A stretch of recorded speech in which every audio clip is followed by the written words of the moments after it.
시작하겠습니다. 시작하기 전에 제 소개부터 먼저 드리도록 하겠습니다. 수의학원 원장입니다. 조동일입니다. 반갑습니다. 오늘 굉장히 바쁘신 토요일인데 설명에 참석해 주셔서 일단 고맙습니다. 오늘 얘기는 영재고 입시 얘기고요. 제 얘기는 아마 대략 한 1시간 정도? 이 정도 소요가 될 예정이고요. 끝나고 나서 영재고 입시 프로그램에 대해서 관심 있으신 분들은 저희 영재센터 선생님들이 지금 다 나와 계세요. 그래서 여기가 지금 2층인데요. 2층 바깥에 나가셔서 말씀하시면 선생님들이 그냥 다 각 강의실에 대기하고 계실 거거든요. 그래서 한 분이 하시면 시간이 오래 걸릴 테니까 다 그분들은 영재 입시에 대한 전문가들이세요. 실제 수업을 하고 계신 선생님들이라 그 선생님들한테 궁금한 것들은 좀 더 구체적인 거는 거기서 좀 질문을 하시면 좋을 것 같습니다. 일단 시작하기 전에 핸드폰 좀 무음으로 혹시 안 해놓으신 분이 있으시면 해주시고. 춥진 않으시죠? 덥죠 오히려. 예? 예. 시타는 꺼서 괜찮을 겁니다.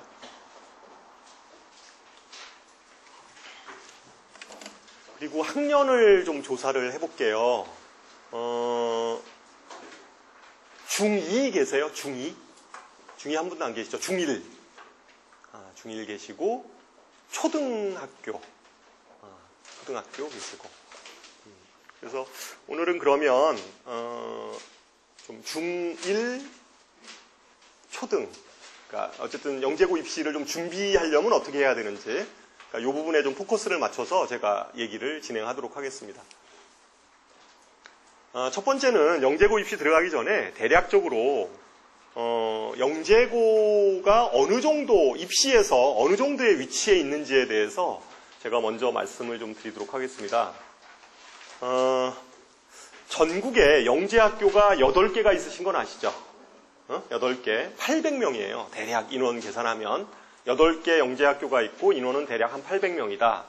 그 다음에 영재학교, 이 영재학교는요, 특목고가 아니에요. 그러니까 어머님 생각하기에 영재학교를 특목고라고 생각하시는데, 영재학교는 특목고가 아니라 영재교육진흥법에 의해서 만들어진 학교고요. 그래서 주로 지자재 소속으로 이렇게 운영 관리가 되는 그런 학교예요. 그래서 여기 과학고하고 전국자사고, 여기가 특목고예요. 예? 예. 과학고, 전국자사고. 그 다음에 일반고는 후기고등학교라고 그러잖아요, 보통. 그러니까 후기고. 그러니까 우리가 분당 같은 경우에는 뺑뺑이로 들어가는 그런 학교를 얘기하는 거죠. 왜 제가 이런 말씀을 드리냐면, 영재학교는 특목고가 아니기 때문에, 말 그대로 그냥 영재고예요. 영재고기 때문에, 여기 학생기록부 들어갈 때 수상실적 들어가요, 안 들어가요? 영재고 입시에서 영재학교 학생기록부에 수상실적 이런 거 들어갈까요, 안 들어갈까요? 교내 수상. 예, 교내 수상 들어가죠. 네. 들어갑니다. 그러니까 그리고 학년에 있어서는 영재학교는 1학년 거부터 시작해서 다 들어가요. 3학년 1학기는 안 들어가죠? 예? 예. 그러니까 5월 달에 입시를 하니까 1학년, 2학년 성적표 다 들어가요.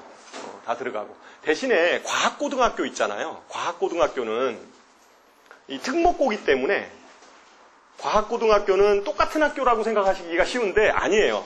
과학고등학교는 수학하고 과학만 들어가요. 과학고등학교는 수학하고 과학만 들어가고 전국단위 자사고 있잖아요. 전국단위 자사고. 어머님들 많이 이 지역에 있는 학교가 어디죠? 용인 부속고. 그 다음에 상산고등학교, 그죠? 민사고, 이런 데가 이제 전국단위 자사고죠. 여기는 이제 주요 과목들이 들어가죠. 민사고 같은 경우에는 전 과목 다 들어가고, 예를 들면 용인 부설고 같은 경우는, 국영수, 사과, 이쪽만 들어가고, 이런 식으로 해서 학교마다 좀 달라요. 이런 학교들 있잖아요. 이런 특목고라고 그러는데, 이러한 특목고등학교에서는 수상실적 이런 거 안 들어가요. 수상실적 이런 거 안 들어가요. 좀 그런 차이점이 있어요. 여긴 다 들어가요. 그러니까 모든 학생 기록부의 모든 것들을 다 열람할 수 있어요. 싹 다 들어가는데 이런 학교들은 그런 것들이 안 들어가요. 그러니까 뭐 수상 실적이나 뭐 이런 것들이 안 들어가요. 뭐 일반 고등학교는 어차피 이제 뭐 이 지역에서는 뺑뺑이로 보통 들어가는데 제가 왜 이 얘기를 썼냐면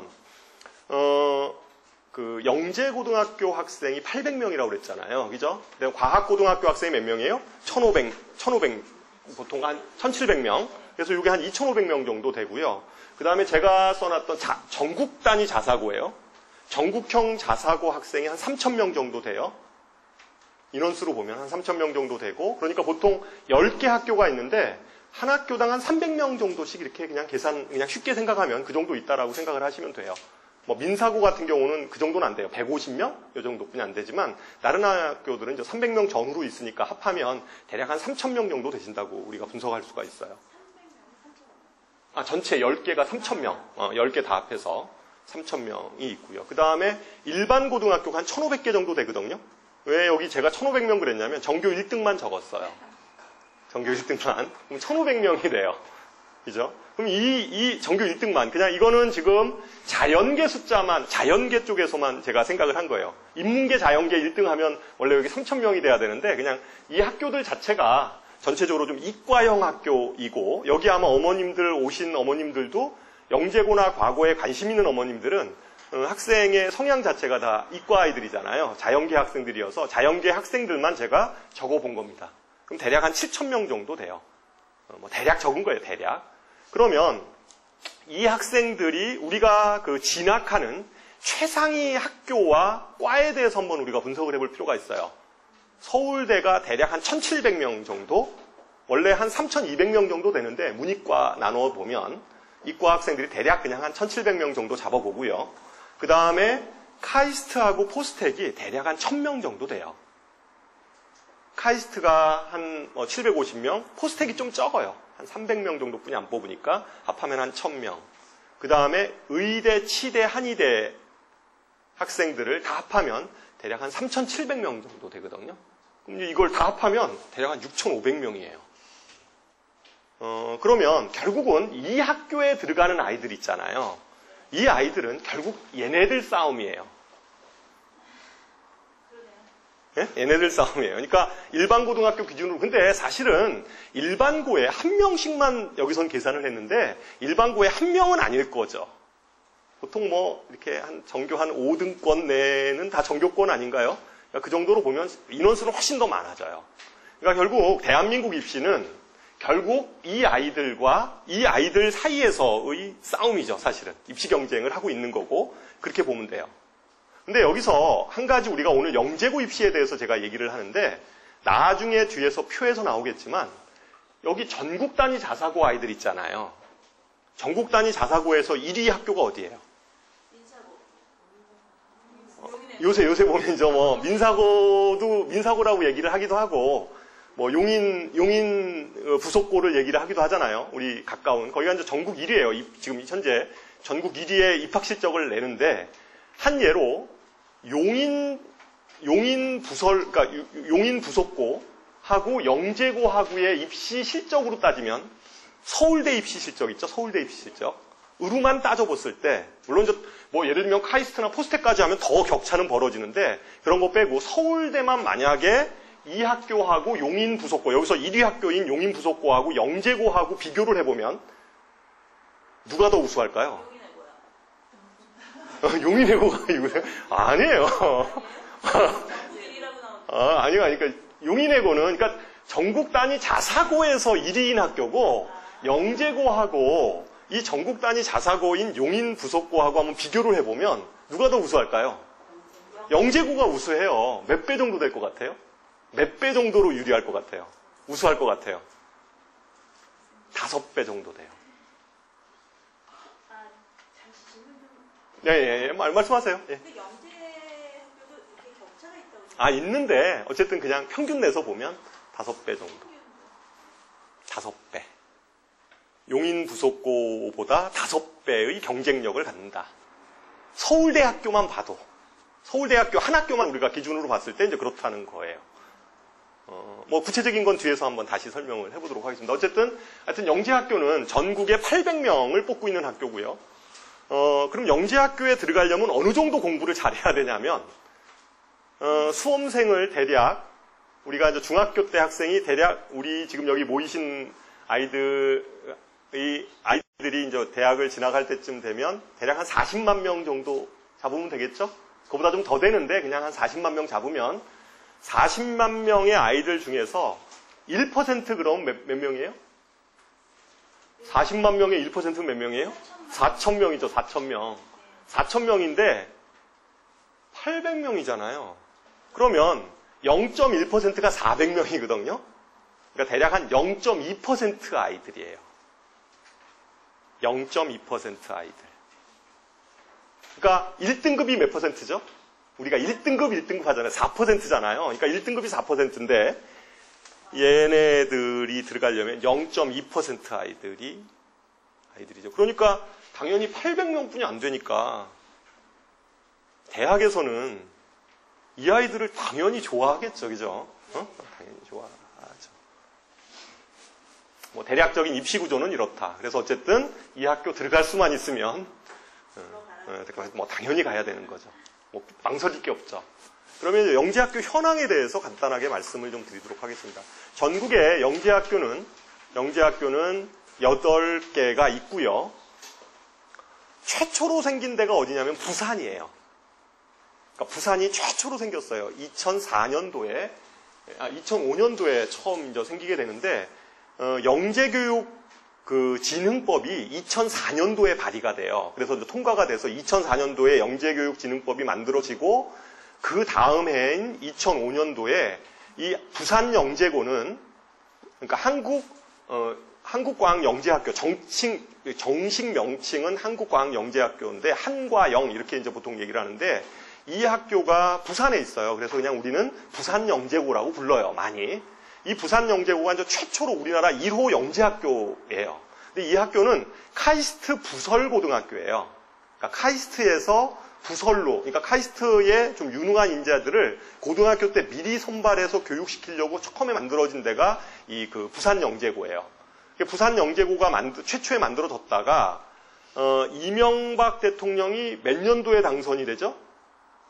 2008년도인가 그럴 거예요. 2008년도에 당선이 되면서 이명박 대통령이 그때 교육정책으로서 전국에 8개의 영재학교를 만들어야 되겠다는 플랜이 나와요. 그러니까 교과부 안으로. 그래서 한 해 한 해 이제 만들기 시작하죠. 그래서 처음에 영재학교로 전환된 학교가 서울에 있는 서울과고가 영재고로 전환을 해요. 혹시 이제 처음 강의를 들으신 분들은 과학고하고 영재고가 뭐가 달라? 막 이런 생각을 하셔요. 그리고 서울과학고는 과학고 아니야? 아니에요. 영재고입니다. 어쨌든 2009년도에 영재고로 전환을 해요. 그리고 이제 차례대로 이제 계속 그다음에 경기과고가 경기 영재고로 전환을 하고요. 2010년도에 이렇게 차례대로 이렇게 뭐 그다음에 대구, 대전, 그다음에 광주, 그다음에 세종, 그다음에 마지막으로 2016년에 제가 작년에 인천에 영재학교가 만들어졌어요. 그래서 전국에 8개가 완성이 됐고요. 그럼 더 이상 계획이 있냐? 없습니다. 더 이상은 계획이 없어요. 실제적으로 다 만들어진 겁니다. 현재 입안된 내용들은 다 이제 만들어졌는데 요즘 한간에 민사고 아시죠? 민사고가 영재고로 전환을 하려고 교장 선생님이 굉장히 애를 쓰세요. 그래서 경시대회도 없앴죠. 그러니까 원래 민사 수경 그래가지고 민사고에서 뭐 경시대회하고 뭐 그런 거 있었잖아요. 수학 경시대회 있었고 뭐 국어 경시대회 있고 뭐 이런 거 있었는데 그거 다 없앴어요. 왜 없앴냐면 교과부에서 그런 거죠. 너희는 무슨 뭐 학교가 뭐 자꾸만 그런 경시대회 같은 거 하면서 사교육 조장하면서 무슨 영재학교가 너희들이 될 수가 있냐. 그런 거 다 없애. 먼저 얘기를 했겠죠. 그런 걸 하려면 그런 것부터 없애야 돼. 먼저 이랬겠죠. 그래서 민사고가 지금 현재 영재고를 추진하고 있기는 한데, 여태까지 민사고는 자사고잖아요. 자사고가 영재고로 전환된 사례가 한 번도 없어요. 없어서, 그게 가능할까, 이거는 뭐, 이렇게, 근데, 하여튼 미지수예요. 미지수인데, 그러면, 그 민사고가 왜 영재학교로 전환하고 싶냐? 뭐 당연히 먼저 학교의 레벨이 높아지는 것도 있지만 근본적인 문제는 재정 문제죠. 파스텔르가 이제 부도가 나면서 실제 이제 재정이 굉장히 어렵죠. 민사고가. 그러다 보니까 이제 아무래도 영재고로 전환을 하면 이거 지자체에서 이제 돈을 지원을 받을 수가 있으니까 그것 때문에 이제 지금 영재고 지원을 하는 그 전환을 하려고 무진애를 쓰고 있는데 뭐 쉽지는 않을 것 같아요. 어쨌든 영재고는 더 이상 당분간 설립될 계획은 없어요.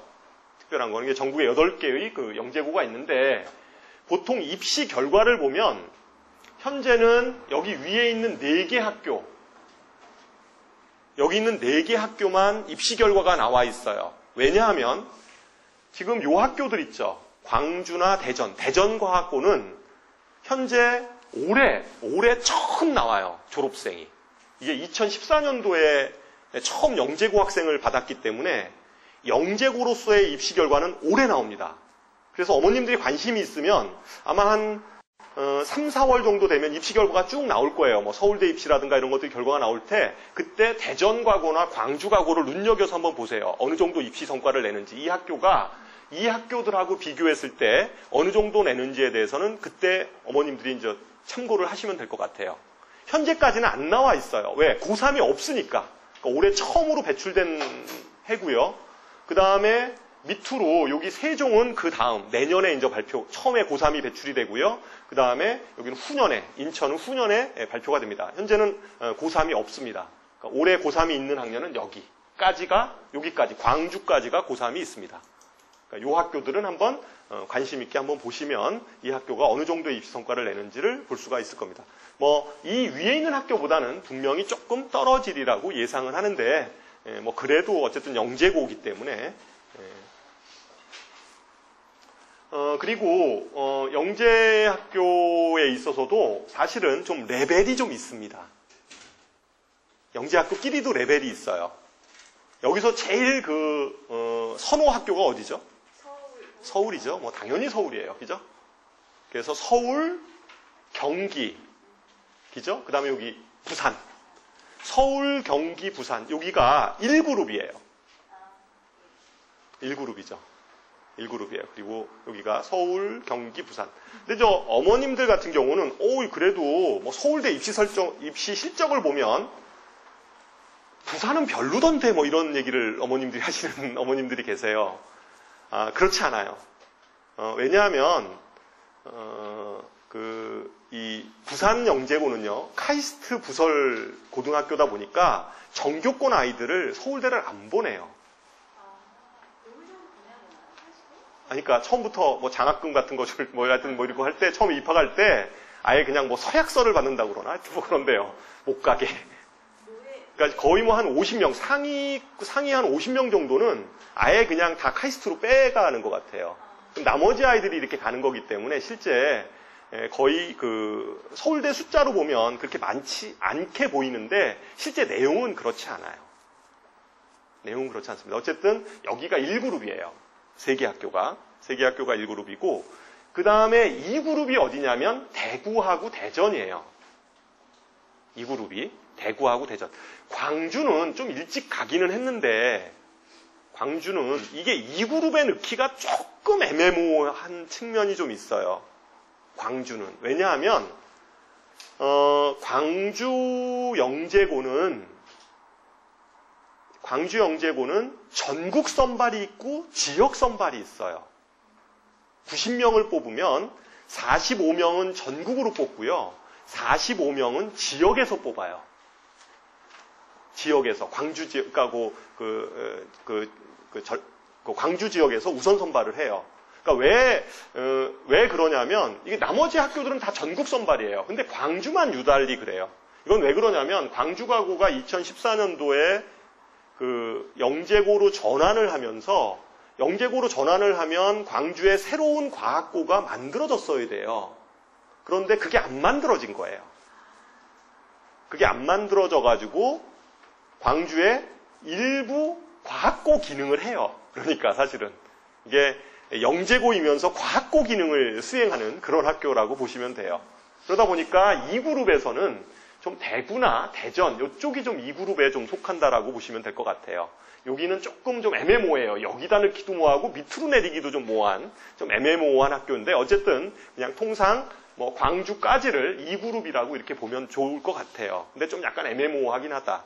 그 다음에 3그룹이 요 밑에 있는 학교예요. 세종하고 인천이죠. 아직까지는 졸업생을 배출하지 않았고요.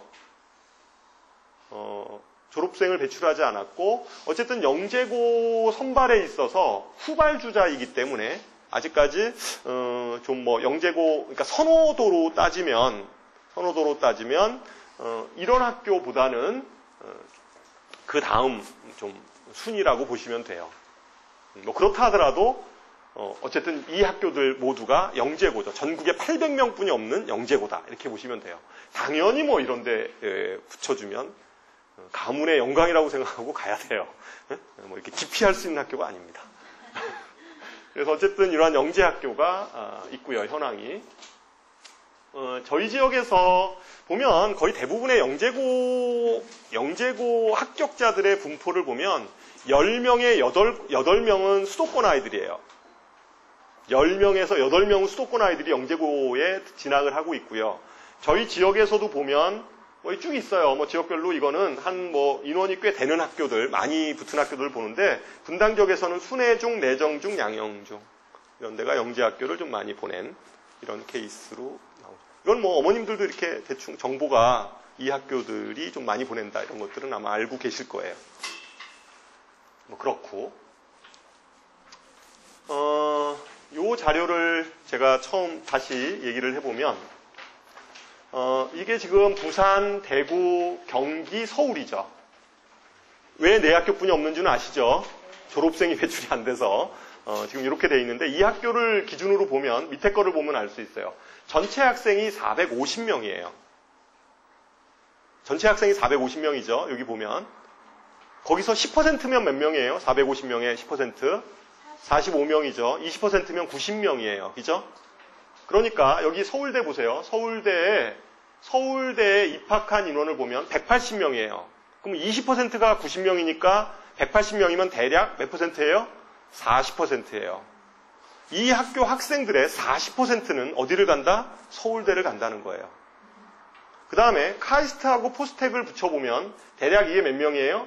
카이스트 포스텍만 하더라도 170명 정도 돼요. 대략 비슷하죠. 그러니까 마찬가지로 또 40%는 이 학교의 40%는 카이스트하고 포스텍을 간다는 거예요. 그러니까 전체 기준으로 보면 이 학교 학생의 80%는 서울대하고 카이스트, 포스텍을 진학한다라고 보시면 돼요. 그러니까 영재고를 들어가면 무조건 80%는 서울대, 카이스트, 포스텍을 간다. 그럼 나머지 20%는 어디 가냐? 어디 가겠어요? 서울대, 고대, 연대를 가죠. 연대, 고대를 가요. 연대, 고대를 가는데 여기에 뭐가 있겠어요? 여기 이 숫자 안에 뭐가 있겠어요? 재수생. 의대가 있겠죠. 의대가 있겠죠, 의대가. 그죠? 의대가 있겠죠. 서울대는 아니에요? 뭐 서울대도 뭐 의대가 있을 수 있는데, 뭐 서울대 의대는 또 다른, 좀 뭐 워낙 어려우니까, 인원이 뭐 그러니까. 그렇죠. 어쨌든, 이렇게 볼 수 있어요. 분석해보면. 그죠? 그러니까 한 80%는 간다. 이렇게 되는 거고. 여기서 보면 좀, 여기 자료 중에서 조금 좀 제가 자세히 설명을 해볼게요. 서울과고를 한번 보실래요? 서울과고가 카이스트는 4명뿐이 안 갔어요. 그죠? 네. 여기 한과영 보세요. 부산과고. 부산과고는 카이스트 91명 보내죠? 여기 왜 부설고등학교라 그래요. 그런데 왜 그러면 서울과고는 왜 카이스트를 4명뿐이 안 갔을까요? 오히려 포스텍을 더 많이 가고. 예? 왜 그랬을까요? 왜 서울과고 학생, 우리나라의 서울과학고등학교는 우리나라의 최고의 영재고등학교잖아요. 근데 그 아이들이 왜 서울대는 이렇게 가는데 왜 카이스트는 4명뿐이 안 갔을까요? 왜 포스텍보다 적을까요? 왜 그럴까요? 카이스트에서 안 뽑아요. 안 뽑아줘요. 잘 안 뽑아요. 싫어해. 카이스트 애들이, 카이스트 교수진들이 서울과학고를 싫어해요. 왜냐하면 뽑아놔주면 도망가, 이것들이. 뽑아놔주면 도망가요. 그러니까 카이스트 입학처장이 서울과학으로 간대요. 그럼 입학 설명회를 한대요. 근데 그냥 마지못해 하고 있는가 봐요. 너희들 뭐 원서내도 뽑아주면 안 오잖아. 그러니까 뭐 이런 거 있잖아요. 이렇게 서울대로 다 도망가거나 뭐 의대 쪽으로 도망가거나 막 이래버리니까 싫어하는 거예요. 그러니까 이런 애들 싫어해요. 그러니까 오히려 경기 가고 이런 데 좀 많이 뽑아주죠. 그죠? 상대적으로 좀 많이. 그러니까 그게 이제 악순환이에요. 그러니까 애들이 안 넣어. 우리 학교 싫어한다는 걸 알아서 안 넣어요. 그러니까 그쪽에서는 도망갈 것 같으니까 안 뽑아주고 뭐 이런 식의 악순환이에요. 상황이. 먼저 그렇다고 얘기를 하더라고요. 이건 올해 자료인데요. 올해 자료 그냥 간단하게 좀 보여드리겠습니다. 그러니까 지금 학교가 어떤 학교인지에 대해서 제가 지금 보여드리느라고. 요 자료를 보면요. 보세요. 서울대학교 수시에서 보면 서류로 1차를 뽑잖아요. 서류로. 1차를 뽑고 나면 그 뽑힌 학생들을 대상으로 해서 2차 심층 면접을 통해서 최종 합격을 이렇게 뽑거든요. 그러니까 학생부 종합전형, 수시전형에서는 다 그렇게 뽑아요. 그러니까 정시는 다 수능으로 뽑고, 근데 인원이 별로 안 되죠. 그러니까 어쨌든 다 수시로 뽑는데, 그 1단계 합격자 수에 대한 자료예요. 보면 서울과고 76명, 경기과고 68명, 외대부고 67명이에요. 그러면 비슷한 거 아니야? 이렇게 생각할 수 있잖아요. 그죠? 외대부고가 67명이나 이렇게 된 거 되게 많이 붙은 거 아니야? 뭐 지원자 수는 뭐 그냥 그렇다 치고, 지원자를 보면 2017년 지원한 거 보면 서울과고 학생들은 모든 학생이 서울대학교를 지원했어요. 그죠? 모든 학생이 다 지원했다고 보면 되고, 뭐 그 다음에 여기도 뭐 다 지원을 했죠. 경기과고도 거의 뭐 대부분 다 지원했다고 보면 되고, 외대부고가 전체 인원수가 몇 명인 줄 아세요? 외대부고가 350명 정도 되거든요. 그 중에 190명. 그러니까 여기도 한 반 정도는 다 지원을 했다고 보면 돼요. 서울대학교에. 서울대학교 지원했는데 1차 합격한 거예요.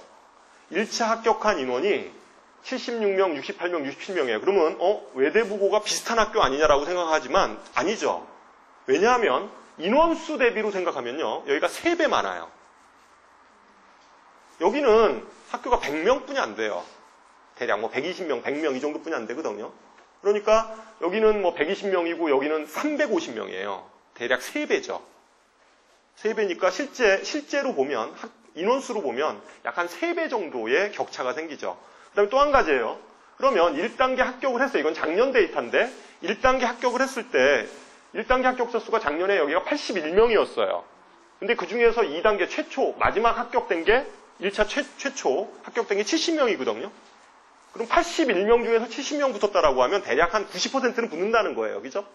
근데 여기 보세요. 외대부고는 72명 1차 합격을 했는데요. 이제 면접까지 해서 최종 합격까지 통보를 받은 건 44명이에요. 그러니까 대략 한 어느 정도 되냐면 3분의 2 정도만 붙은 거죠. 한 65% 정도가 붙었다라고 보면 돼요. 그러니까 여기하고의 실제 최종 합격까지의 결과를 보면 약 한 1.5배 정도의 차이가 나요. 1.5배 정도. 뭐 과 이런 건 다 무시하더라도 과 이런 건 다 무시하더라도 1.5배. 그래서 대략 한 5배 정도 차이가 난다라고 제가 아까 말씀을 드린 거예요. 학교로 보면. 이 학교도 어쨌든 전국 1위 학교예요. 자사고 중에는. 현재. 그렇죠. 여기 뭐 민사고 같은 데 보면 39명인데 왜 이렇게 작지 민사고가? 인원이 작아서 그래요. 민사고 150명뿐이 안 되거든요. 인원이. 그러니까 인원이 작아서 뭐 이렇게 되고 비공개한 거죠. 어쨌든 그렇고. 한국영재 이런 데 부산은 워낙 지원자 수가 적어요. 그래도 많이 붙죠. 31명까지 이렇게 붙은 거니까. 아까 얘기했듯이 부산, 서울, 경기 이건 뭐 비슷한 학교라고 보시면 돼요. 그러니까 숫자만 가지고 분석을 하시면 안 되고 이렇게 보시는 게 맞습니다. 대체적으로 뭐 이렇게. 자, 그러면 지금부터 영재학교 아이들을 어떻게 선발하는가에 대해서 제가 말씀을 드리겠습니다. 영재학교 선발은 크게 3단계로 선발을 합니다. 크게 3단계. 경기과고만 2단계예요. 경기과고만 2단계. 근데 보통은 3단계예요. 근데 뭐 비슷해요. 경기과고 뭐 2단계라고 해서 특별하게 다를 것도 별로 없고 3단계입니다. 2단계가 뭐냐면 경기과고는 그냥 서류 집어넣으면 무조건 시험 보게 해요. 그러니까 1차하고 2차가 그냥 같이 붙어 있는 거예요. 그래서 보통 보면 1차를 통과할 자신이 없는 그런 학생들 있죠. 예를 들어서 학생기록부에 B가 좀 여러 개 있는 아이들, 이런 아이들은 다 다른 데 쓰면 1차를 통과하기가 좀 어려울 수도 있잖아요. 그러니까 다 어디를 써요? 경기를 써요. 그래서 경기 과거의 경쟁률은 터무니없이 굉장히 경쟁률이 높은데 거기에 보면 허수가 많아요. 그러니까 학생기록부가 안 돼서 쓰는 아이들이에요. 그러니까 다 써요, 거기. 그런 거죠. 그래서 준비했던 애들은 다 쓰니까 어쨌든 뭐 경기과고만 2단계고 나머지 학교는 다 3단계입니다. 1단계에서는 자소서, 추천서, 뭐 학생기록부 이런 거 다 이렇게 넣으면 돼요. 자소서, 추천서, 학생기록부 이런 것들 다 해서 1단계를 집어넣어서 통과가 되면 여기 그 학생기록부는 전학년 전 교과목에 대해서 다 들어가요. 그러니까 세부 특기사항 이런 거 잘 관리하셔야 돼요. 생각이 있으시니까 좀 두꺼워야 돼요. 학생기록부가. 그죠? 수상실적 이런 거 관리하셔야 됩니다. 용인자사고 준비할 때는 수상실적 들어가요? 안 들어가요? 안 들어가요. 특목고는 안 들어가요. 과학고등학교 있죠? 과학고등학교에 들어가요? 안 들어가요? 안 들어가요. 영재고등학교만 들어가는 거예요. 영재고에서는 어쨌든 뭐 거기 수상실적, 세부 특기사항 이런 것들 다 들어갑니다. 깨알같이 써있는 거 다 들어갑니다.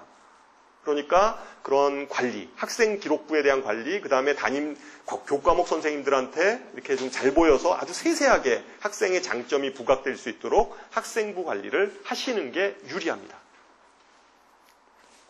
이게 1단계고요. 그 다음에 1단계가 통과가 되면 2단계 영재성 검사를 봅니다. 영재성 검사는 그냥 지필고사예요. 시험 잘 봐야 됩니다.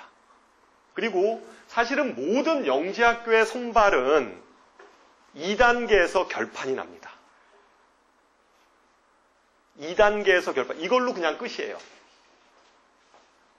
그럼 3단계는 뭐냐? 창의성 캠프. 이거는 이렇게 생각하시면 돼요. 이걸로 끝인데, 요 얘기는 좀 자세히 뒤에서 설명을 할게요. 이걸로 끝인데, 3단계 창의성 캠프는 뭐냐? 2단계에서 좀 걸려있는 아이들 있잖아요. 예를 들어서 뭐 100명을 뽑는다. 그런데 80등에서부터 100등 사이 이런 아이들 있잖아요.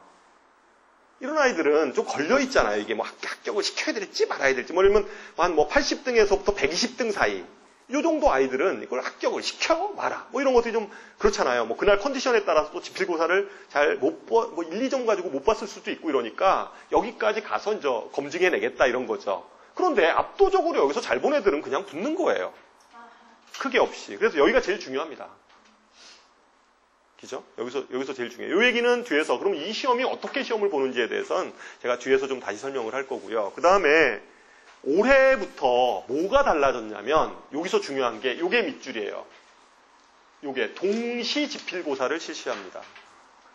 그러면 한 군데밖에 응시하지 그렇죠. 예, 동시 지필고사라는 건 뭐냐면, 예전에는 지필고사 날짜가 다 달랐어요.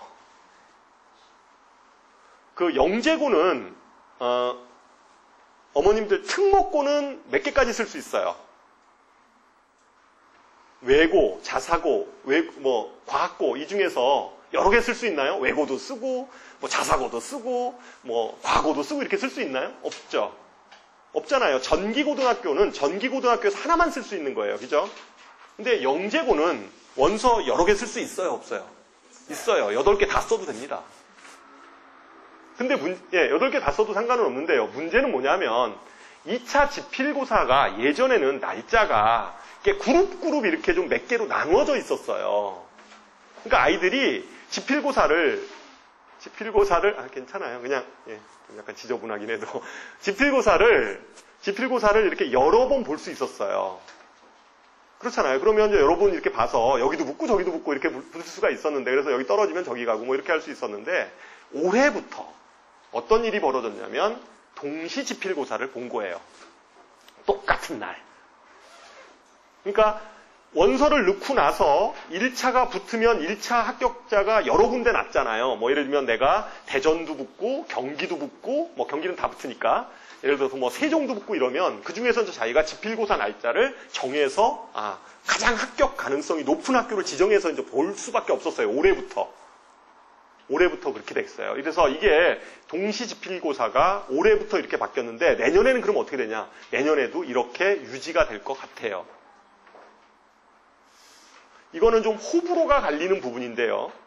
동시지필고사가, 그러니까 똑같은 날 지필고사를 8개 영재고가 똑같은 날 지필고사를 본다는 것은 유리한 걸로 받아들이는 학생도 있을 수 있고 불리한 걸로 받아들일 수 있는 학생이 있을 수도 있죠.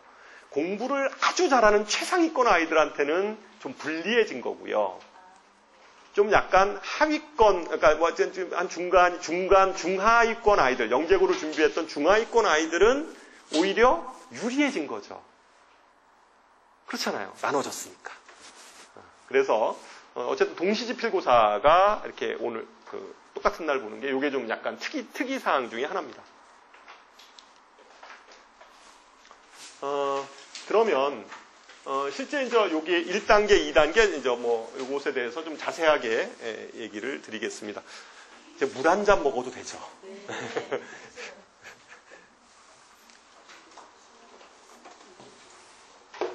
자, 일단 1차부터 제가 말씀을 좀 드릴게요. 1차. 1단계 선발인데요. 1단계 선발에서 주의해야 될 부분이에요. 1단계 선발은 서울이나 경기나 대구나 이런 데는, 그러니까 서울, 경기, 대구 이런 데는 거의 대부분이 1단계는 통과를 해요. 특별한 경우가 없는 한 다 통과가 됩니다. 서류는 무조건 다 붙어요. 그러니까 이런 거예요. 네가 영재 학교를 지원하고 싶으면 너한테 지필고사를 볼 자격은 줄게. 이런 학교예요. 무조건 지필고사는 볼 수 있도록 해줄게. 1단계에서 너 자르지 않을게. 네가 영재라고 주장을 하니까 한번 믿어볼게. 이런 거예요. 무조건 2차까지는 가요. 그런데 여기서 주의해야 될 학교가 있어요. 1단계에서 떨어뜨리는 학교가 있습니다. 대표적인 데가 어디예요? 부산이에요. 부산을 넣을 때는 부산 영재고를 집어넣을 때는 학생 기록부가 좋지 않으면 떨어질 확률이 커요. 여기 보세요. 부산 보면 여기 있나요? 2,000명 지원했는데 1,000명뿐이 안 뽑잖아요. 그러니까 반은 떨어뜨렸다는 얘기죠. 그죠? 그래서 부산을 쓸 때는 학생 기록부가 좀 안 좋은 학생, 다시 말해서 B가 있거나 이런 학생들은 거기다 집어넣으면 좀 곤란합니다. 떨어집니다. 반드시 떨어집니다. 예. 예. 얘기하세요. 예. B가 있으면 안 된다는 것이 수학, 과학이 하는 전 과목 다 본다니까요.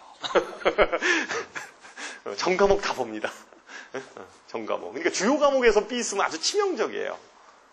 어쨌든 간에, 부산 과고는, 그러니까 부산 영재고는 어쨌든, 서류에서 떨어질 수도 있어. 그러니까 조심해야 된다, 이런 거예요. 그리고 서류에서 좀 조심해야 될 학교가 또 어디냐면 대전. 대전도 떨어뜨려요. 많이 떨어지진 않지만 어쨌든 떨어뜨립니다. 세종도 떨어뜨려요. 세종도 떨어뜨립니다. 광주는 떨어질 게 없어요. 700명뿐이 지원 안 해서. 그죠? 그냥 1단계 800명 다 뽑은 거예요, 사실은. 그리고 인천도 거의 대부분 다 붙인 것 같아요. 그러니까 1단계 통과할 때 꼭 주의해야 될 학교 어디라고요? 부산. 네, 부산. 그 다음에 대전 일부 떨어뜨린다라는 거 알고 계시고, 작년에 저희 학원생 중에서도 이렇게 대전은 떨어지고요, 세종은 붙고 이런 아이들이 있었거든요. 1차. 대전은 떨어졌는데 서류에서 세종은 붙고 이런 것들이 좀 있었어요. 그래서 그런 부분들에 대해서 그래서 만약에 B가 여러 개 있는 학교 있잖아요. 여러 개 있는 학생 괜찮아요.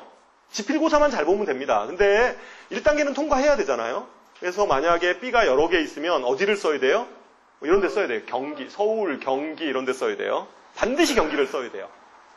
무조건 다 붙여주니까 이렇게 정리가 됩니다. 그 다음에 이제 그게 붙으면 2단계, 1단계가 통과되면 이제 지필고사를 보게 돼요.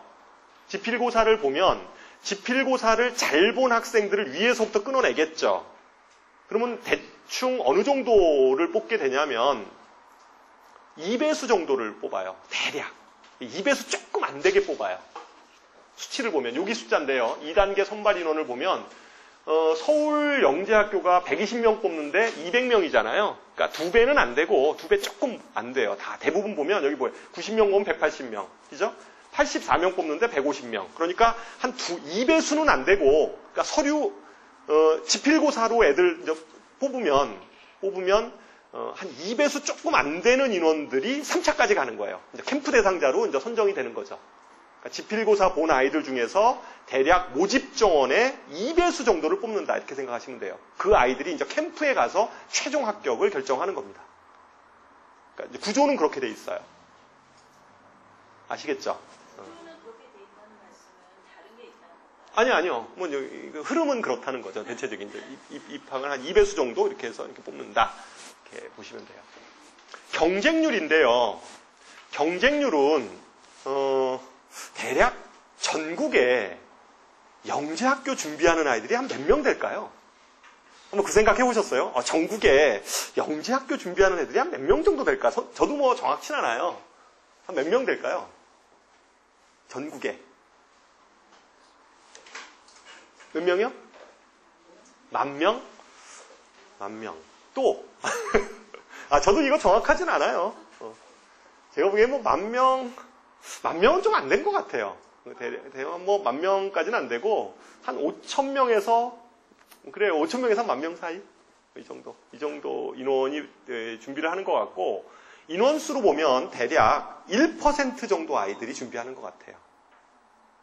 그렇잖아요. 1%나 2%, 1.5%, 뭐 그 정도 인원. 그러니까 한 50만 명 기준으로 보면 대략 한 1%에서 한 2% 그 사이 정도의 인원이 준비를 하고 있고요. 지원을 하는 거예요. 아이들이 준비해서 지원을 하고 있고, 그 중에 1% 기준으로 보면 만약에 5,000명이 본격적으로 진짜 하는 아이들이다라고 기준을 하면 그 중에서 5분의 1, 그죠?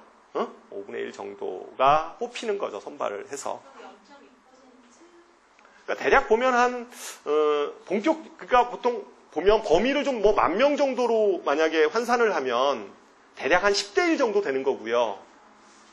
10대 1 정도, 이 정도 되는 것 같고, 만약에 좀 좁은 범위로 보면 한 5대 1, 6대 1 정도? 6대 1 정도 수준이 아닐까. 그러니까 대략 실질 경쟁률은 한 6대 1에서 보통 6대 1에서 한 10대 1 정도 사이로 실제 보는 게 맞지 않을까 이렇게 생각이 들어요.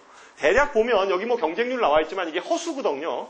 사실은 막 지원을 막 이만큼 한 거니까 여기 보면 막 여러 개 중복으로 이렇게 사실은 지원이 돼 있는 상태라 실질 경쟁률은 한 뭐 10대 1 정도, 그래도 꽤 높은 거죠.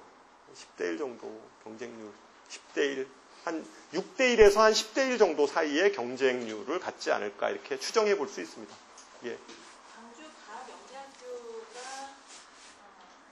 지원료가 적은 거는 지역 단위 선발이 있죠. 예, 있으니까 여기 45명뿐이 안 뽑으니까 사람들이 잘 안 쓰는 거죠. 수도권에서는. 인원수, 뽑는 인원이 적잖아요. 광주 같은 경우는. 아까 광주가 지역하고 전국하고 이렇게 나눠서 뽑는다고 그랬으니까 잘 안 써요. 그리고 학교도 아직까지 입시 결과가 확 나온 게 아니어서 굳이 뭐 위험 부담을 가지면서 이 학교를 써야 되나 뭐 이런 식의 정서죠. 정서적으로. 그러니까 수도권 쪽에서는 잘 안 쓰죠. 그래서 요 학교들을 좀 주의하셔야 돼요. 그 1차 통과할 때는 반드시 요 학교들은 특히 부산 영재고는 좀 주의해라. 뭐 이런 얘기고요. 그 다음에 우선 선발 얘기를 간략하게 해드리도록 하겠습니다. 우선 선발 얘기는 뭐냐면 올해부터 지필고사가 한 날짜에 모든 학교가 똑같이 보다 보니까 어떤 현상이 벌어져요? 각 영재학교끼리 우수 학생을 미리 선점하고자 하는 이러한 움직임들이 보이죠.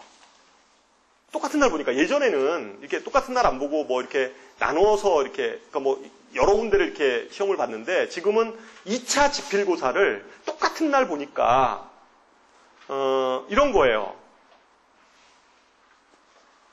예를 들어서 뭐 세종영재학교 같은 학생들은 예를 들어서 여기 학생이 지원한 학생들 중에 내신 성적이 아주 좋은 학생들이 있을 수 있잖아요. 이렇게 딱 프로필을 봐도 뭐 세부특기 사항도 좋고 내신 성적도 아주 좋은, 진짜 얘는 우수한 학생인 것 같아요. 그럼 뽑고 싶잖아요. 근데 얘가 서류를 넣었을 때 뭐 경기를 넣었을 수도 있고 다른 학교를 쓸 수도 있잖아요. 뭐 대전을 썼을 수도 있고 이렇잖아요. 그러니까 이런 학교에서 그 학생을 불러요. 1차 때.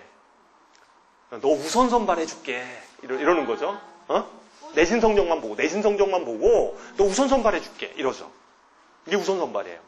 우선 선발해줄게 그러면 이제 우선 선발 대상에 들면 무조건 우선 선발 들면 내신 성적만 보고 그냥 뽑지는 않고요. 작년에 저희 학원 출신도 세종 썼던 어떤 학생이 우선 선발 대상자였어요. 우선 선발 대상자에 걸리면 면접을 봐요. 지필고사 대신에 그러니까 1차 통과하면 지필고사를 봐야 되잖아요. 근데 얘는 면접을 봐요. 먼저. 면접을 봐서 최종 우선 선발을 해줘요. 학교에서. 그러니까 왜냐하면 이거는 영재 학교끼리도 경쟁을 하기 때문에 우수한 학생들을 뽑고 싶은 거예요. 그러다 보니까 대구 같은 경우는 어디에 있는 애들을 뽑아내고 싶어요. 대구에 있으니까 어디요? 부산. 부산 한과영 이런 데 쓸 거 아니에요. 이러한 아이들한테 뺏기기 쉬운 거죠. 대구의 입장에서 보면. 그럴 수 있잖아요. 아무래도 한과영이 더 그룹으로 보면 좀 더 좋은 학교다 보니까 대구의 입장에서 보면 좀 자존심이 상하지만 어쨌든 그 부산 쪽으로 빠져나가는 아이들을 미리 좀 뽑아놓고 싶은 거죠. 그러니까 그 학생들을 우선 선발 대상자로 딱 잡아놓고 걔네들한테는 이렇게 얘기를 해요. 너 2차 지필고사 면제해줄게. 이렇게 얘기를 하는 거죠. 2차 지필고사 면제해줄 테니까 대신에 2차 지필고사 보는 날 학교는 와야 돼. 우리 학교에 와서 앉아있어. 시험은 안 봐도 돼. 이런 거죠.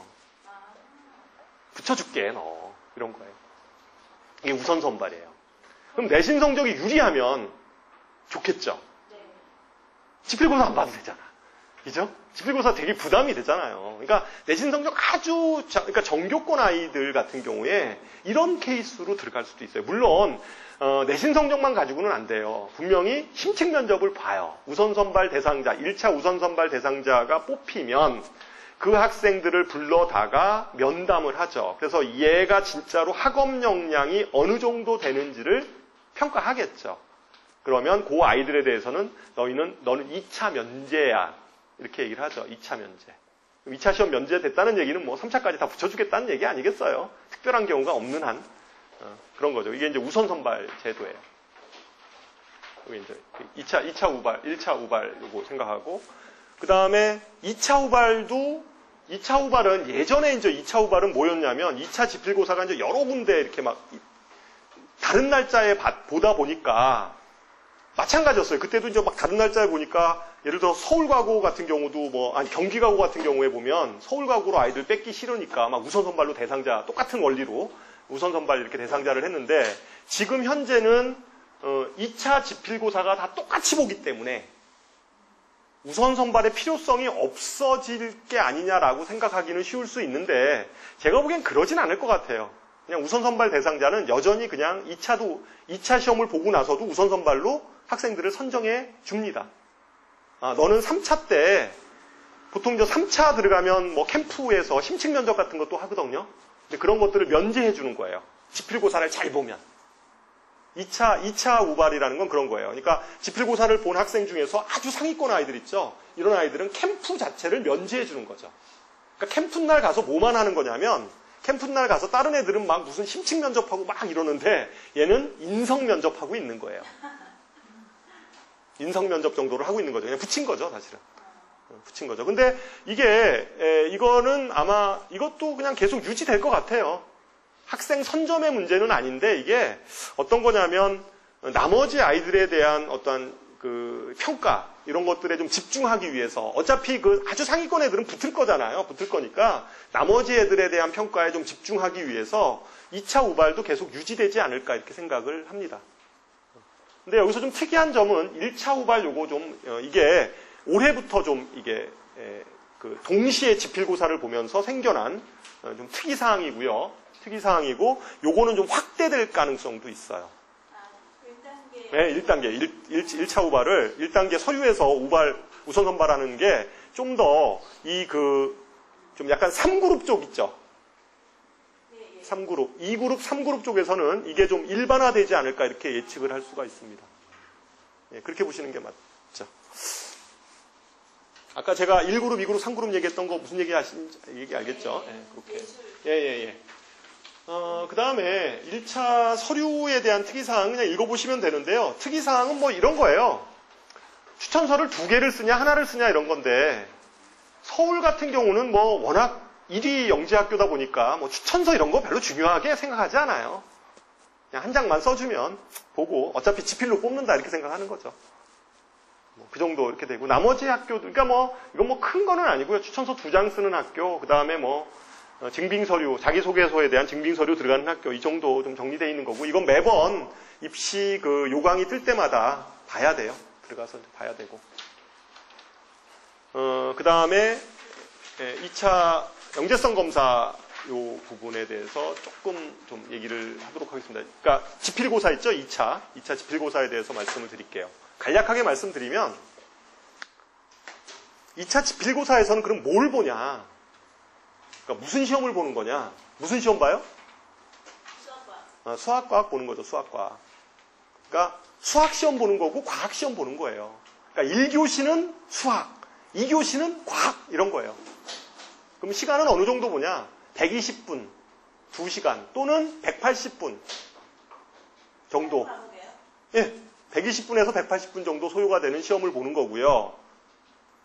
보통 이제 1교시는 수학, 2교시는 과학이에요. 근데 수학하고 과학을 같은 교시에 보는 학교가 있어요.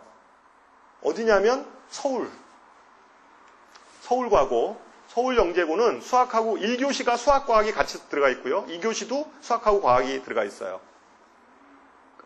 서울만 그래요. 서울만 그렇고 나머지는 1교시는 수학, 2교시는 과학이에요.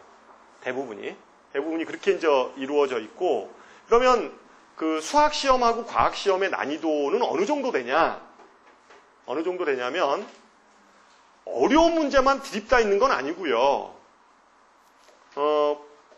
보통 한 20문항 정도는 대략 한 15문항에서 한 20문항 정도는 그냥 중등 심화나 경시 기초 문제예요.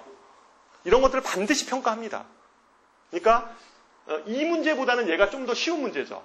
창의적 문제 해결 평가라는 이러한 그 서술형 문제보다는 좀 더 쉬운 문제들이에요. 그러니까 이런 문제들에 대해서도 평가를 하고요. 그리고 요 밑에 문제 해결력, 창의적 문제 해결력을 묻는 문제가 뭐 한 서너 문제 정도가 이렇게 들어가 있는 거예요. 근데 실제 당락을 결정하는 거는 어떤 문제예요? 밑에 거겠죠. 그렇겠죠, 당연히. 그런데 중하위권 쪽의 영재학교는 어쩌면 이거보다는 물론 이것도 풀어내야 되지만 어느 게 더 중요할 수도 있어요? 위에 거를 요 중등심화나 경시기초 문제들을 잘 풀어내는 게 유리할 수도 있어요. 그거를 진짜 잘 풀어내는 거. 어차피 여기는 다들 잘 못 풀 수도 있잖아요. 그죠? 게임 자체가 여기서 결판 내는 게 아니라 그러니까 아주 상위권 그 영재학교들은 결국은 여기 싸움이겠지만 중하위권에 있어서의 영재학교 싸움은 여기보다는 어디 싸움이다? 여기 싸움일 수 있다라고 생각이 드는 거죠. 정확하고 빨리 많은 문제를 풀어나가는. 그러면 중등심화나 여기서 나와 있던 경시기초 문제가 학교 시험 정도의 난이도의 문제냐? 아니에요. 그거는 아닙니다. 그러니까 어느 정도 문제냐면 여기 중등심화하고 경시기초라고 써있는 요 문항들이 어느 정도 수준이냐면 학교 시험에서 제일 어려웠던 문제 있죠. 그런 문제가 있는 거죠. 그러면 창의적 문제 해결 평가는 더 어렵다. 그럼요. 이거보다 훨씬 어렵죠. 이거는 진짜 복합 문제죠. 훨씬 어렵죠. 그러니까 상위권 영재고에서는 당연히 문제 자체가 이거 중심, 거기서도 이런 걸 봐요. 이걸 보지만 실제 거기서 판별나는 건 이제 이 문제를 푸냐 못 푸냐, 밑에 있는 문제를 푸냐 못 푸냐 요 싸움이고요. 그런데 좀 아까 이제 세종이나 뭐 대전 그 밑에 그룹들, 요 밑에 그룹들의 싸움은 여기보다는 오히려 이쪽에 중심, 포커스를 맞추는 게 훨씬 더 현명할 수도 있다는 거죠. 잠깐 질문해도 됩니까? 예. 여태까지 계속 하셨어요. 예. 말씀하세요. 예. 그러면 예. 세종이나 인천 예. 예술영재학교는 예. 중등심화 경시기초라는 쉬운 문제 퍼센트가 나요. 이게 그렇죠. 그러니까 상대적으로 쉽다는 거지. 그렇다고 해서 여기 문제가 쉬운 문제는 아니에요. 여기 문제가. 그러니까 어떤 거냐면 좀 KMO 문제 정도 수준 있잖아요. 그 정도 문제들. 그러니까 KMO 1차 정도 문제들 이런 것들로 이렇게 쭉 이루어진 뭐 그 정도 수준이라고 보시면 돼요. 그래도 상대적으로 밑에 문제보다는 어렵죠. 쉽지 않아요. 밑에 있는 게 더 어렵죠. 예? 예, 이렇게 돼 있는 거죠. 그러니까 학교에 따라서 다르다는 거예요. 이렇게. 학교에 따라서. 요거를 좀 보기 위해서, 이게 지금 얘기한 게 굉장히 제가 추상적으로 얘기했잖아요. 어느 정도 난이도인지는 뒤에 거를 한번 보면 보이실 텐데, 요게 서울과고, 서울 영재고는, 그러니까 서울과고는 독특하게 수학하고 과학을 같이 봐요. 그러니까 3교시를 보는데요, 총. 그러니까 서울만 그래요, 서울만. 맨 처음에 1교시는 영재성 검사를 해요. 영재성 검사는 아까 얘기했듯이 아이의 좀 기초적인 어떤 소양, 이런 것들을 평가하기 위한 시험이에요. 그러니까 적성 검사 같은 그런 시험이에요. 문제를 막 빨리빨리 풀어야 되는 그런 문제를 1교시에 보고요. 2교시에는 창의적 문제결력 검사 1을 봐요.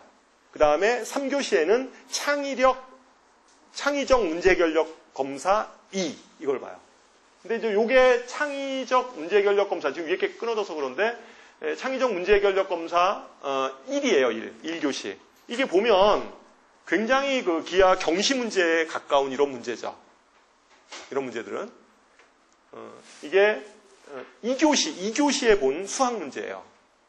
3교시는 어떠냐면 이런 문제예요. 수학도요, 좀 이런 패턴 문제. 아까는 보세요. 아까 요 패턴은 2교시 때 봤던 거는 아주 전통적인 어떤 경시 수준 또는 어떤 심화의 좀 문제 결력을 요구하는 아주 심화된 어떤 수준을 요구한다면 3교시에 보는 이 문제는 다소 융합적이고 복합적이죠. 그런 특징을 갖고 있어요. 이런 문제들을 푸는 거예요. 어렵죠. 하여튼 왜냐하면 서울과고는 어차피 학생을 선발하는 게 우리나라 국가대표 선수들을 선발하는 데 아니에요? 그렇잖아요. 올림피아드 국가대표 선수들은 다 그 학교 출신들이잖아요. 그죠? 국가를 대표해서 그런 그 올림피아드 대회에 나가야 될 학생을 선발하는 거니까 이 정도 급 아이들이 이제 거기에 들어가게 되죠. 요게 부산이에요. 부산 것도 보면 잘 안 보이시죠?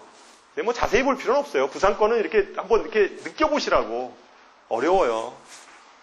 그죠? 어렵죠. 어렵습니다. 문제 보면 무슨 뭐 대학교 논술 문제처럼 이게 도대체 무슨 문제인지 하여튼 굉장히 어렵죠. 영재학교 문제. 요건 대전이에요. 요거에 비해서 그냥 느낌적으로 보면 이건 부산인데 요거에 비해서 다소 좀 약간 친근하게 느껴져요. 이때부터 좀 친근하게 느껴집니다. 이렇게 대전부터는 좀 친근하게 느껴져요. 이건 세종이에요. 더더욱 친근하게 느껴지죠. 뭐 이런 건 뭐지 시험지에서도 본 것 같아요. 뭐 이런 그냥 학교 시험지에서도 그냥 본 이런 뭐 문제인 것 같아요. 수준이 그렇습니다. 이것도 세종 건데요. 과학도 뭐 그냥 이렇게 아주 좀 노멀한 문제처럼 이렇게 보이죠. 아까 그 서울 영재고처럼 뭔가 하여튼 뭐 아주 뭐 새로운 어떤 이런 식보다는 굉장히 좀 평범해 보이는 그런 문제처럼 보입니다. 그리고 세종은 세종이나 인천 쪽에서는 이렇게 인문학적인 시험도 같이 봐요. 그러니까 예술자가 붙어 있잖아요. 세종 예술, 뭐 인천 하여튼 그 예술 이렇게 붙어 있잖아요. 그죠? 예술영재학교 쪽은 이렇게 인문학적인 소양도 같이 묻습니다. 근데 뭐 내용은 이거 가지고 뭐 크게 이게 애들이 뭐 글을 못 쓰고 진짜 막 전혀 이렇게 표현력이 없는 아이가 아니고서는 뭐 특별하게 어려운 거는 아닌 것 같아요. 뭐 띄어쓰기를 보는 것도 아니고요. 원고지 사용법을 보는 것도 아니고요. 그냥 그런 것들 다 안 보고 어떤 작품을 시를 읽고선 느낀 점을 이렇게 쭉 한번 써보게 하는 이런 시험이고 당락에 크게 뭐 이렇게 영향을 아주 미치는 시험은 아니지 않았을까 이렇게 생각이 좀 들어요. 그러니까 주로 이런 영재학교 시험에 있어서의 좀 근간은 어쨌든 수학과 과학 지필고사 이것에 대해서 준비를 해야 되고 그러니까 그 준비를 하려면 평상시에 수학 같은 경우는 최소 KMO 1차까지는 아이가 준비를 좀 해야 돼요. 서울 영재고를 가려면 당연히 KMO 2차까지 준비를 해야 됩니다.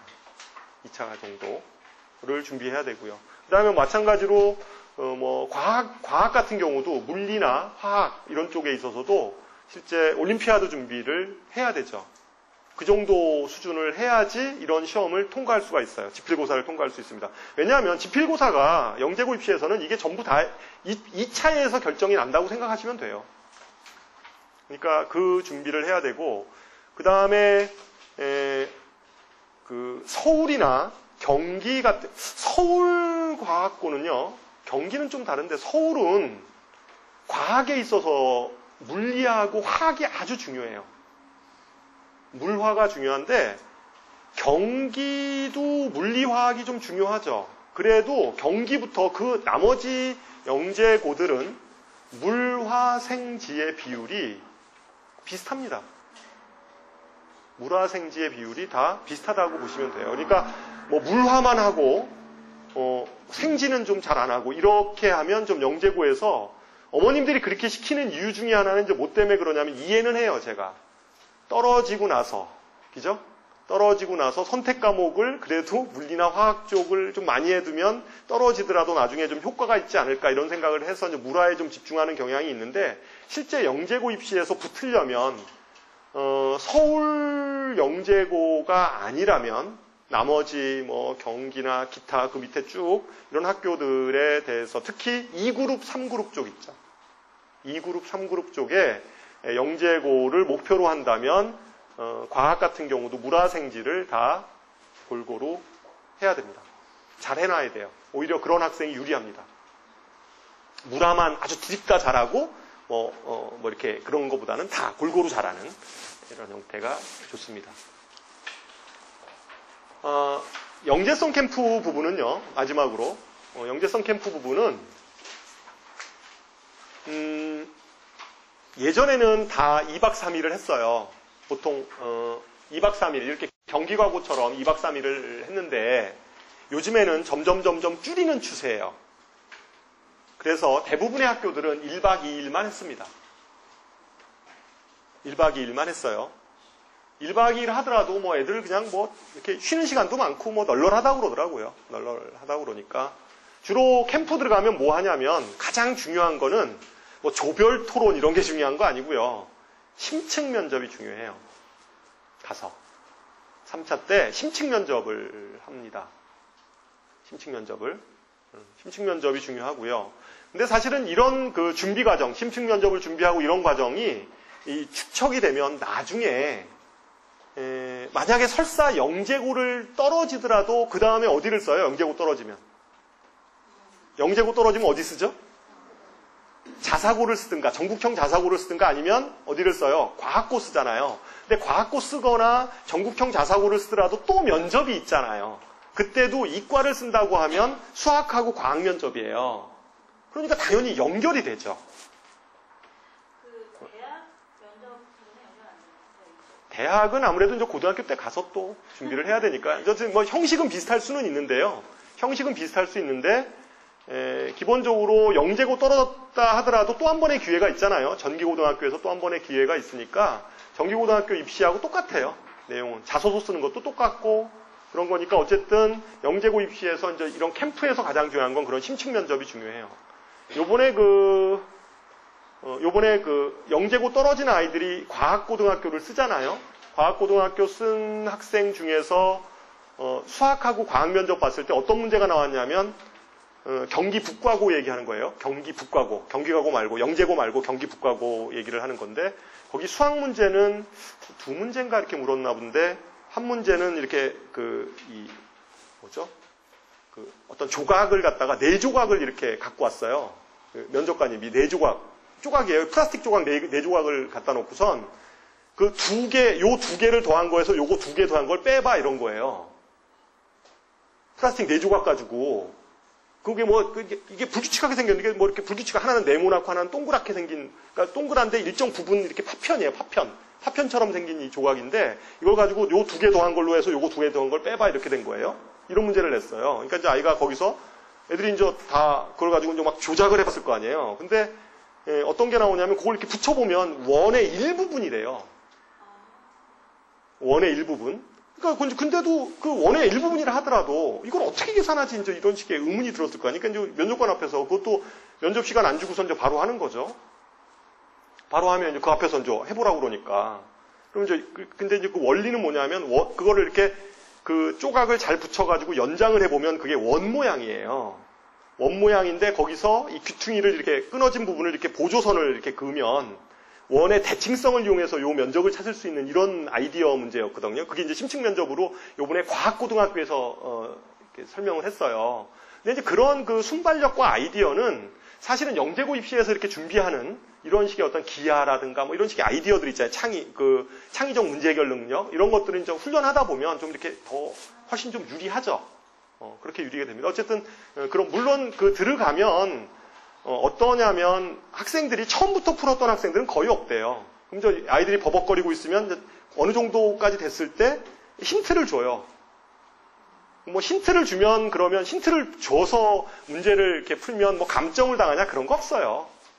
힌트를 주면 오히려 그것을 막 찾으려고 노력을 하는 아이들한테는 힌트를 주겠죠. 이렇게 한번 힌트를 줘서 좀 더 해봐. 그러면 이제 또 더 막 이렇게 해가지고 결과적으로 이제 그거의 답을 대부분은 그 힌트를 주면 또 푼대요 아이들이.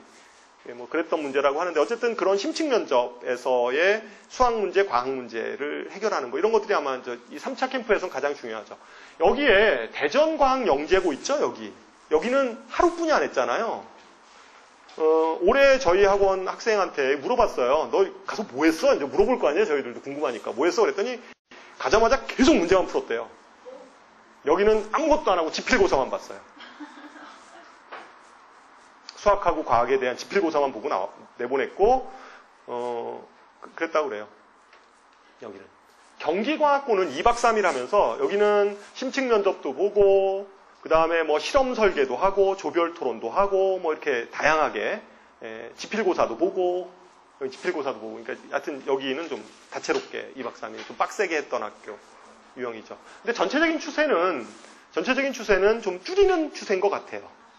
2박 3일 좀 너무 길고, 그러니까 한 1박 2일 정도, 이 정도로 이렇게 좀 줄이는 추세로 가는데, 어쨌든 여기 3차 캠프는 어떤 아이들이 이게 당락이 결정이 되냐면, 그 선발이론의 커트라인에 걸린 아이들 있잖아요. 좌우로. 이런 아이들은 이것도 굉장히 중요하죠. 근데 지필고사를 압도적으로 잘 보면 뭐 그 아이는 그냥 무조건 붙어요. 그러니까 2차 지필이 중요해요. 그래서. 자, 그래서 제가 이제 선발 방식에 대해서 정리를 했고요. 마지막으로 그러면 이제 어떻게 준비해야 되는지 그것에 대해서 저희 학원 프로그램과 관련지어서 제가 말씀을 드리도록 하겠습니다. 잠깐 물을 좀 먹겠습니다.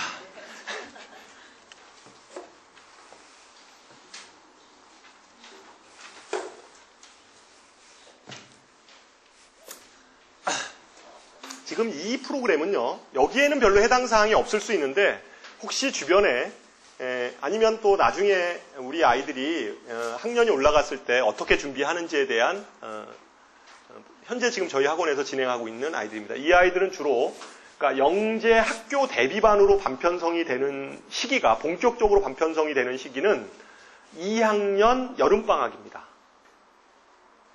2학년 여름방학 때부터 저 영재학교 대비반으로 본격적으로 반편성을 하고요. 그때부터는 아예 쉽게 얘기하면 종합반 형식입니다. 그러니까 선택해서 들을 수 있는 게 없어요. 다 이 시스템대로 가야 됩니다. 그래서 보통 보면 수학하고 과학이 이렇게 짜여져 있는데요. 지금 이제 12월 달부터 그냥 말씀을 드리면 12월, 1월, 2월은 창의적 문제 해결 전략 해가지고 수학하고 과학 수업을 하고요. 그 전략, 요건,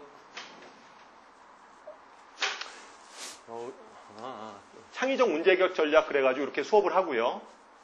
이건 뭐 A반, B반 있으니까 이거는 뭐 상관없습니다. 그건 반 이름이니까. 그러니까 두 반, 그러니까 요러한 유형과 그러니까 뭐 똑같은 반이에요. 반 명칭만 있는 거니까. 시간표를 그냥 그대로 국사에서 넣어서 그런가 봐요.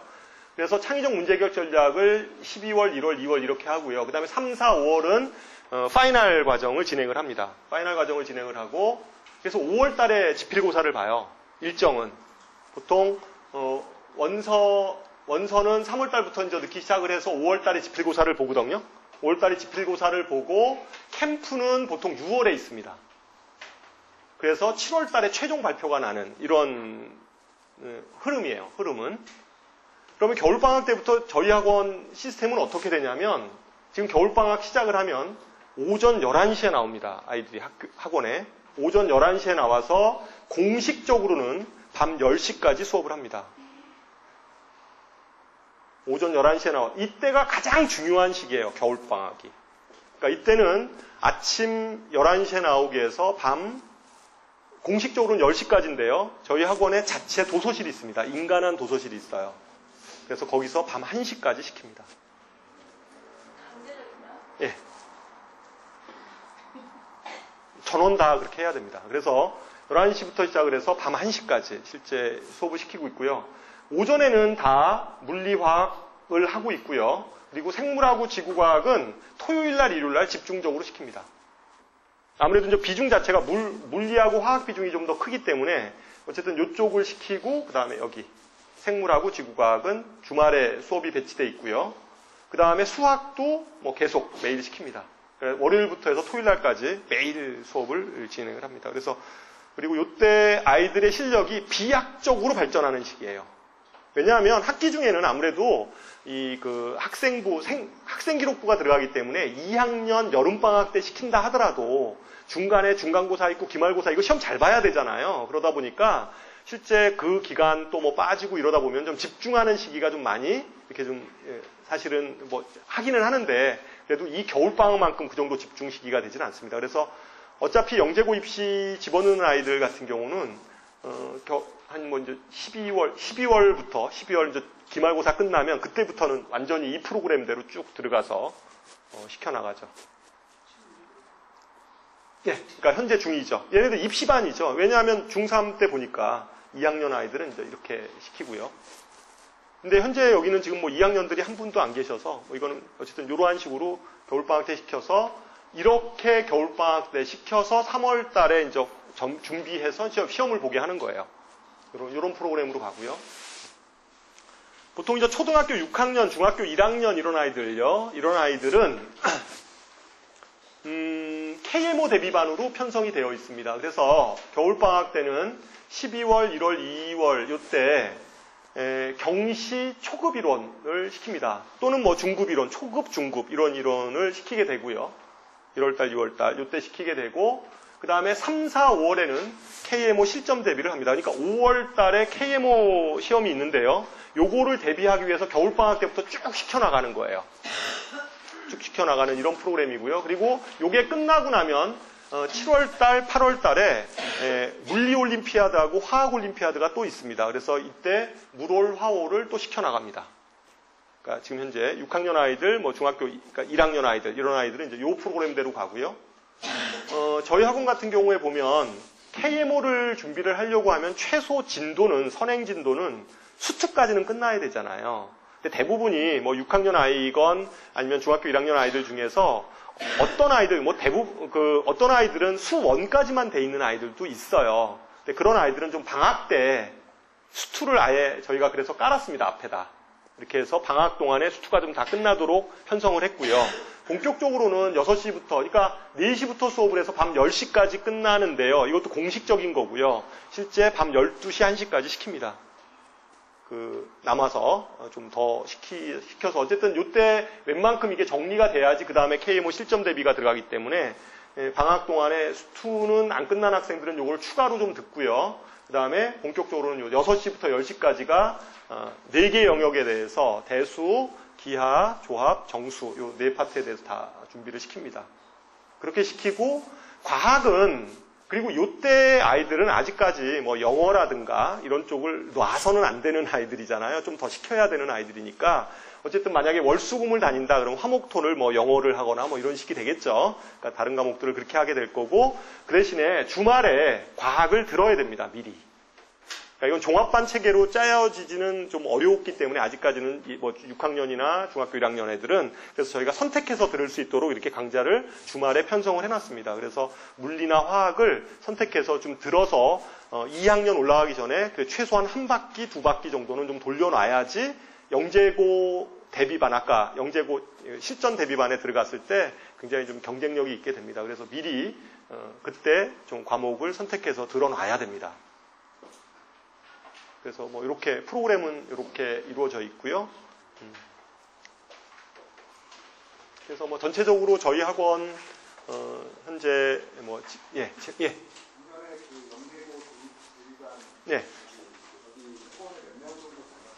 예.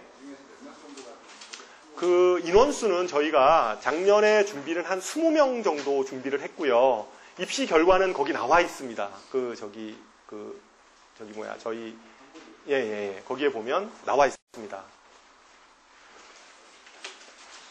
보통 보면 어머님들 생각하기에 영재고 입시가 꼭 진짜 막 영재 아이들, 수학하고 과학의 영재 아이들만 합격하는 걸로 생각하시기가 쉬운데 그렇지 않습니다. 그냥 열심히 하는 학생이 붙습니다. 열심히 하는 학생. 예. 예. 예.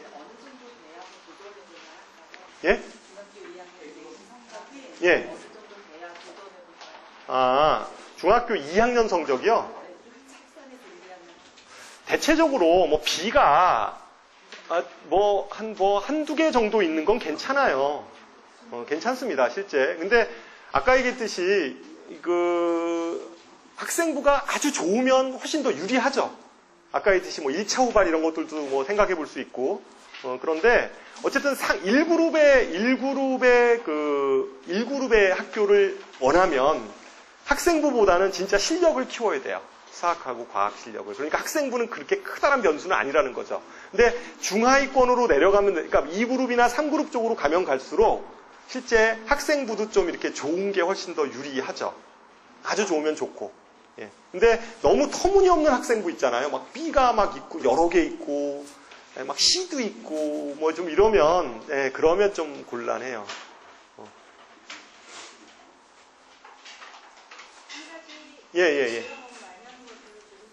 예?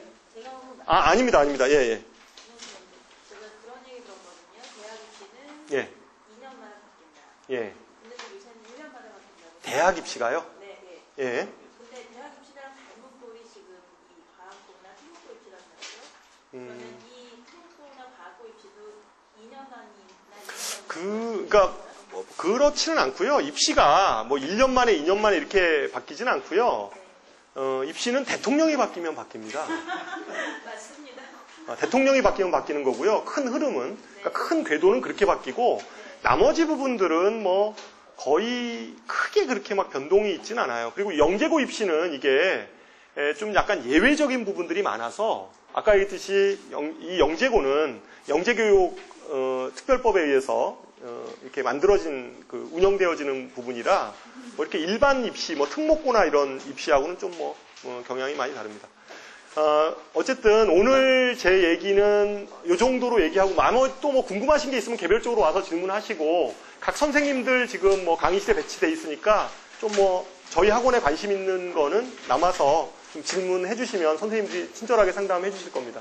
이상으로 마치도록 하겠습니다.